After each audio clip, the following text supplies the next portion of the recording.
ఈ సభకు సభ అధ్యక్షులైనటువంటి అధ్యక్షులు, ఉపాధ్యక్షులు, గౌరవ అధ్యక్షులందరికీ నా నమస్కారం చేసుకుంటూ, అలాగే నిన్నటిగా నుంచి చక్కనైనటువంటి బోధలు, ధర్మములు అన్ని చక్కగా మహాత్ములు మనకి చెప్పించారు.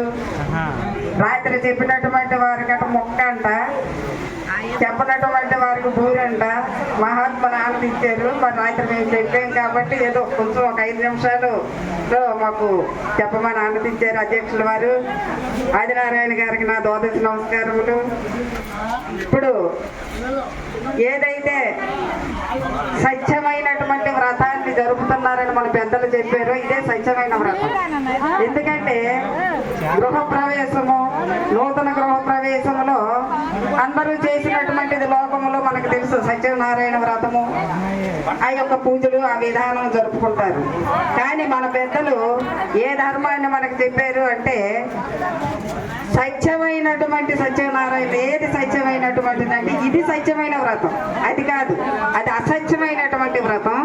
ఇది సత్యమైనటువంటి వ్రతము మన గౌరమ్మ శంకరాయులు వారు జరిపించుతున్నటువంటి మంచి నిర్ణయము, మంచి కార్యక్రమము. వాళ్ళకి నా ద్వాదశ నమస్కారం చేసుకుంటూ, వాళ్ళ సోదరులందరికీ కూడా నా ద్వాదశ నమస్కారం చేసుకుంటూ, ఇప్పుడు ఏదైతే అసత్యమైనటువంటి వస్తువు ఉందో ఆ వస్తువుకే మనకి చెప్పారు పెద్దలు. ఎరుక బ్రహ్మ మనసు వినశంకరార్యులు, తెలివి బ్రహ్మ మనసు తెలిసే వ్యాసుడు. ఎరుక తెలివిలు రెండు ఎరుగడు వేమన విశ్వదాభిరామైనరు వేమ అంటారు. అంటే ఎరుకే బ్రహ్మమని ఎవరు చెప్పారు? శంకరాచార్యులు వారు. ఏదైతే సృష్టికి మూలమైన వస్తువు ఉందో అదే బ్రహ్మస్వరూపం, అదే దైవస్వరూపం అని నిలబెట్టారు. అది శంకరార్యులు. తెలివే బ్రహ్మ మనసు తెలిపి వేమ వ్యాసుల వారు ఏమన్నారు? ఈ తెలివి తెలుసుకున్నటువంటి తెలివే అధిష్టాన బ్రహ్మమే దైవస్వరూపం అని వ్యాసుల వారు చెప్పారు. కానీ ఎరుకని, ఈ తెలివిని రెండింటినీ ఎరగడు వేమన్న. ఎందుకని? ఆయన మొత్తం సున్నా చుట్టాడు. ఎందుకని? మన పెద్దలు చెప్పినటువంటి ధర్మం ఏమిటి? అండాండములు సున్నా, పిండాండములు సున్నా, బ్రహ్మాండములు సున్నా, బ్రహ్మ సున్నా. సున్నా చుట్టిన వాడే సుజ్ఞాని యోగయ ఈశ్వరాభిరామ ఇనరవేమ అని మనకి చక్కగా మహాత్ములు చెప్పారు. కాబట్టి ఇదంతా సున్నా. ఏది మన యదృశ్యం తన్నశ్యం ఏదైతే ఈ మతకర్తలంతా నిలబెట్టారో దాన్ని సున్నా చుట్టేసేవారు మన పెద్దలు.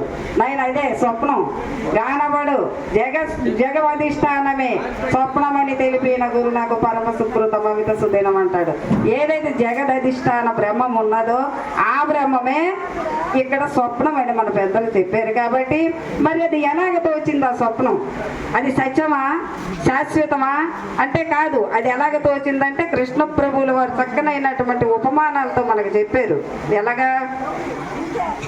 ఎరుకోద్భవం ఎట్లన్నను సరళం బగునారికేల సలిలము భంగిన్ ఎరుకెట్లు పోవునన్నను కరిమృంగిన వెలగ పండు కరణిగా నెరుగు తిరిగి రాని కరణింకోటెరుగు పరిపూర్ణమున్నది ఎరుక తానెరిగితే ఎరుగే మ్రగ్గును భస్మాసురుడు మ్రగ్గిన నాటి కరణిగా నెరుగు తిరిగి రాని కరణింకోటెరుగు అని మనకి భాగవత కృష్ణ ప్రభు చక్కగా సెలవిచ్చారు. ఎరుకోద్భవం ఎట్లన్నాను? ఏదైతే బ్రహ్మము బ్రహ్మం అంటున్నావు అది ఎలాగ ఉద్భవించిందంటే అదే స్వప్నం ఆయన తోచింది, అది పుట్టలేదు. ఎలాగ తోచింది? సరళంబగు నారికేల సలిలము భంగిన్. నారికేలములోకి నీళ్లు ఎలాగైతే తనంతలో తానే ఎవరు పోయకుండా ఎలాగైతే ప్రవేశించాయో అలాగే ఈ ఎరుక తోచింది నాయన. మరి ఎరుకెట్లు పోవునన్నాను, ఇది పోయే మార్గం ఎలాగా అంటే కరిమ్రింగిన వెలగ పండు కరణిగా నెరుగు. ఎలాగా అంటే ఏనుగు ఎలగ పండు చక్కగా ఆ గుజ్జుతో ఉండేటప్పుడు తింటుంది. అది పండు చెడకోకుండా లోనున్నటువంటి గుదురంతా కూడా దానిలో ఉన్న జఠరాగ్నితో ఆ గుదురు పీల్చుకుంటూ కొట్టి డొప్పే మళ్ళీ మలం ద్వారా విడిచిపెడుతుంది. అంటే తినేటప్పుడు కాయగానే ఉంది, విడిచిపెట్టేటప్పుడు కాయగానే ఉంది. కానీ దాని మర్మం ఏమిటి? తినేటప్పుడు పుష్టిగా నిండుగా ఉంది, విడిచిపెట్టేటప్పుడు డొక్క అయిపోయింది. ఎలాగో ఈ యొక్క ఎరుక ఎలాంటిదంటే గురువు దగ్గరికి చేరేటప్పుడు అన్ని గుణాలతో, అన్ని అరిసెట్ వర్గాలు, అష్టమదాలు, నేను నేను అనే గొప్పగా అహంకారంతో గురువు గారి దగ్గరికి చేరింది. కానీ గురువు దగ్గరికి వెళ్ళేటప్పటికి నేను ఒళ్ళకే కరిమిరింగిన వెలగ పండు కరణిగా నెరుగు, తిరిగి రాని కరణి ఇంకోటి ఎరుగు. నాయన తిరిగి రానటువంటి కరణ ఇంకోటి ఉన్నది. ఏమిటది?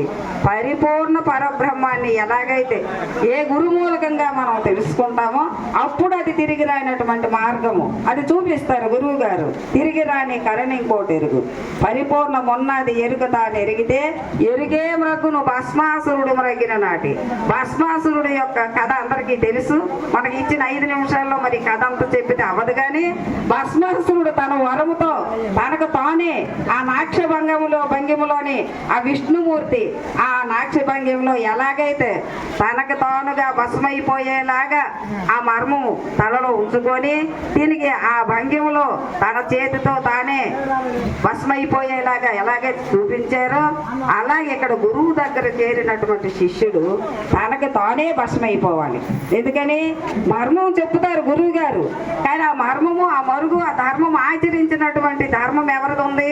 అది శిష్యుడిదే. కాబట్టి ఆ పని గురువు గారు చూపించినటువంటి మార్గం ఎప్పుడైతే గ్రహించాడో భస్మాసురుడు లాగా తనకు తానే లేకపోతున్నాడు. కాబట్టి మరి నాకు ఈ అవకాశం ఇచ్చినటువంటి పెద్దలకు, అధ్యక్షుల వారికి నా ద్వాదశ నమస్కారం చేసుకుంటూ ఇద్దరితో ముగించుకుంటున్నా. జై సద్గురు ప్రేమ మహారాజుకి జై.